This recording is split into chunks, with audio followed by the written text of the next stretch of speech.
to our toast of the night, gentlemen. Kentucky, 91, number 25, Vanderbilt, 77.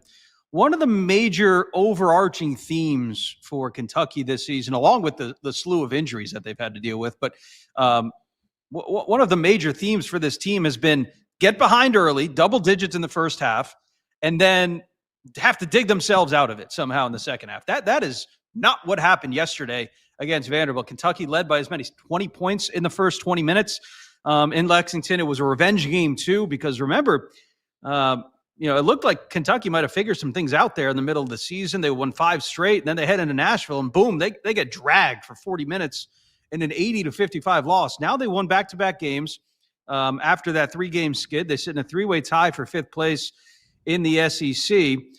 T.O., thoughts on this this little stretch here for Kentucky? I don't know what to make of this team at this point of the season. It's always good to play South Carolina when your team's not playing well. That helps. Automatic get right opportunity, because South Carolina's horrendous. I'll say all that. I think the big thing is you get your confidence back a little bit, and they didn't beat South Carolina bad. It ended up being just inside double figures. But then you play a Vanderbilt team that's good at home, changes the dynamic of what you're doing, and your collective size can give Vanderbilt problems. Vanderbilt's a little bit on the smaller side. We all know that. Tyler Tanner's awesome, by the way. I understand that everybody already knows this information, but such a fun player to watch. But this Kentucky team, I worry because they lose in bunches. They lose in bunches and they win in bunches. So, now they're on 2, 3, 4. Maybe they go 4 in a row right now. You head to the SEC tournament, but they lose in bunches. Say they lose a game in the NCAA or ACC or SEC tournament. Go straight to the NCAA tournament. They lose their first game. That scares me, because that's how they've been playing. That's how they've been playing. So Kentucky's best is Sweet 16, Elite 8 good.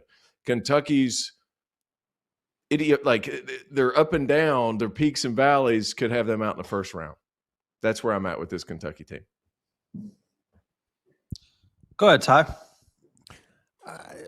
First of all, I just want to say that this team is in a much better place right now than they were a couple months ago, or whenever the start of the year was. We were going at Kentucky, and obviously I didn't cut them any slack either, which I've always enjoyed. You're not known to cut slack. You're not known to cut anybody any slack, man. You don't even cut the heel slack, baby. That's what makes Psycho T Psycho T. Big Blue Nation has never let me get away with anything, and but I will say they're having players that are starting to play their roles a lot better, and a lot of the things that I saw early on in the year, as far as effort, playing hard and playing the right way, I think that Kentucky has really corrected. And I think Otega Owe is playing much better. Colin Chandler's really playing well, and Aberdeen is playing well.